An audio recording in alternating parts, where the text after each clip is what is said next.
حي على الفلاح.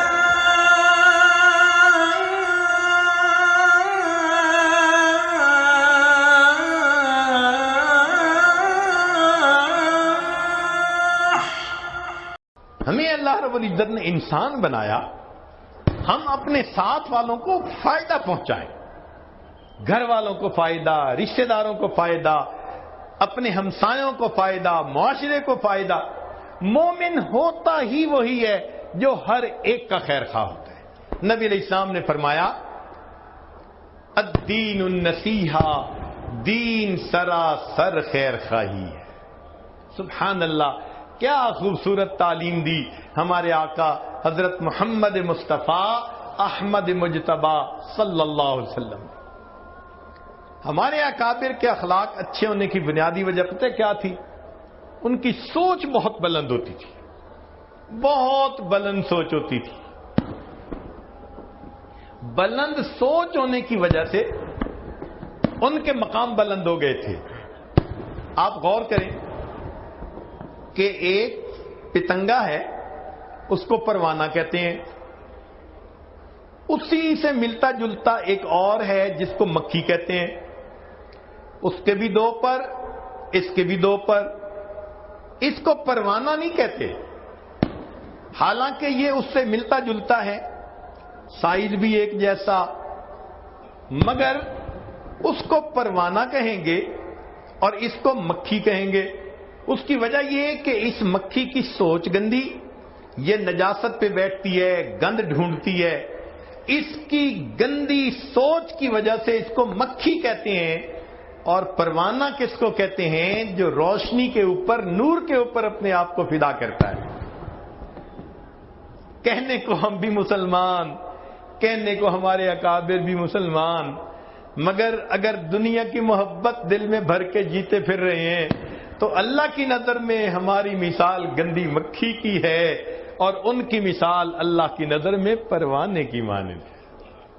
آج ہمیں سوچنا ہے کہ ہم نے جو نام کے مسلمان ہیں، کام کا مسلمان بننے کی ضرورت ہے۔ تو ہمارے اکابر کو دیکھیے اللہ رب العزت نے کیا سوچ دی تھی۔ ایک دو واقعات سن کے یہ عاجز اپنی بات کو مکمل کر دے گا، ذرا توجہ کے ساتھ سنیے گا۔ دہلی کی جامع مسجد،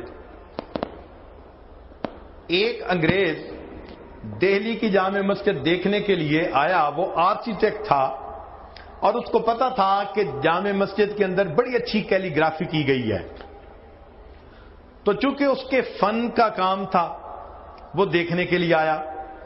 اب دہلی کی جامع مسجد میں کئی سیڑھیاں چڑھ کے جاتے ہیں اور سیڑھیوں پہ آپ نے دیکھا کہ کئی مرتبہ فقراء بیٹھے ہوتے ہیں، سائل بیٹھے ہوتے ہیں۔ تو ایک معذور فقیر تھا، وہ بیٹھا ہوا تھا۔ جب یہ قریب سے گزرا تو اس نے مانگا، اس نے اپنا ویلٹ نکالا اور ویلٹ نکال کر اس میں سے اس فقیر کو کچھ دے دیا اور اپنا ویلٹ پھر اپنی جیب میں ڈال لیا۔ اپنی طرف سے تو اس نے جیب میں ڈالا، لیکن حقیقت میں اس کا ویلٹ گر گیا۔ اب یہ چلا گیا مسجد میں، وہاں جا کے اس نے کیلیگرافی دیکھی، بڑی پسند آئی، اس نے فوٹوگرافی کی۔ اس کی بیوی بھی اسی شعبے سے تعلق رکھتی تھی۔ وہ گھر گیا اور گھر جا کر اس نے اپنی بیوی کو بتایا کہ بھئی کتنا اچھا کام کیا ہوا ہے، ہسٹوریکل کام ہے۔ اس کی بیوی کہنے لگی کہ اچھا آئندہ ویکینڈ آئے گا تو میں بھی آپ کے ساتھ جاؤں گی، تو مجھے بھی آپ وہ مسجد کا کام دکھائیں۔ اس نے کہا ٹھیک۔ اب جب رات سونے لگانا تو اس نے دیکھا کہ اس کا تو پیسے والا بٹوا ہی نہیں ہے، تو یہ بڑا پریشان کہ کہاں گرا، بڑا سوچا، مگر اس کو یاد نہیں آیا کہ میں نے بٹوا کہاں گرایا۔ خیر ایک آدھ دن کے بعد یہ ذہن سے بات ہی نکال بیٹھا، کہنے لگا جو 200-400 روپے تھے بس وہ میرے گم ہو گئے۔ جب اگلا ویکینڈ آیا تو یہ اپنی بیوی کو لے کے دہلی کی جامع مسجد دکھانے کے لیے آیا۔ اب جب یہ سیڑھیوں پہ چڑھ رہا تھا نا، تو اس نے دیکھا کہ وہی معذور فقیر جسے پچھلی مرتبہ اس نے پیسے دیے تھے، وہ اس کی طرف آ رہا ہے، تو اس نے سوچا پچھلی مرتبہ پیسے دیے تھے، پھر اس نے مجھے دیکھا تو امید لگی کہ یہ ضرور دے گا، تو یہ مجھ سے پیسے مانگنے آ رہا ہے۔ لیکن وہ فقیر جب قریب آیا تو وہ کہنے لگا کہ جناب وہ پچھلی مرتبہ آپ نے جب مجھے پیسے دیے تھے تو شاید یہ آپ کا بٹوا تھا جو گر گیا، میں نے آپ کو ڈھونڈنے کی کوشش کی مگر آپ نکل گئے، تو میں نے اپنے پاس رکھا ہوا ہے، آپ اپنا بٹوا لے لیجئے۔ اب اس انگریز نے بٹوا دیکھا، اپنی چیزیں دیکھیں، ڈاکومنٹ دیکھے، ہر چیز بالکل ٹھیک تھی۔ اس کے ذہن میں خیال آیا کہ یہ فقیر تو ایک ایک پیسہ مانگتا ہے اور میرے تو یہاں پر 200-300 روپے تھے، اگر یہ اپنے پاس رکھ لیتا تو کسی کو خبر ہی نہ ہوتی، مگر اس نے یہ مجھے لوٹا دیا۔ تو اس نے پوچھا کہ فقیر آخر تم نے یہ اپنے پاس رکھ کیوں نہیں لیا؟ تو معذور فقیر نے آگے سے جواب دیا کہ شروع میں تو ایک خیال آیا تھا کہ میں اسے رکھ لوں، مگر پھر ایک دوسرا خیال آیا اور میں نے کہا کہ نہیں میں اسے نہیں رکھوں گا۔ اس نے پوچھا کیا خیال آیا؟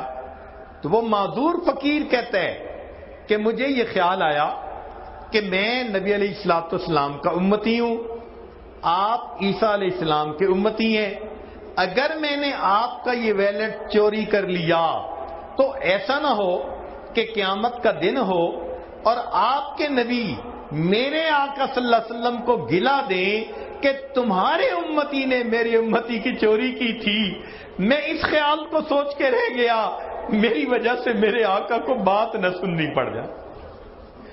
ایک وقت تھا فقیروں کی کیفیت یہ ہوا کرتی تھی، فرشتوں کو دکھانا تھا بشر ایسے بھی ہوتے۔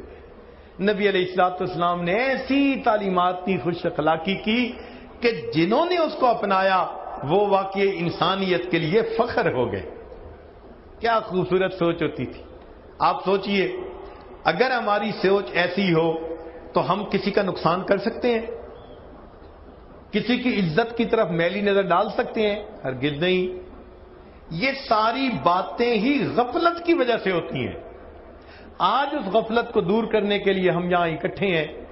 اللہ رب العزت ہمیں غفلت سے محفوظ فرمائے اور حقیقی معنوں میں مسلمان بن کر زندگی گزارنے کی توفیق عطا فرمائے۔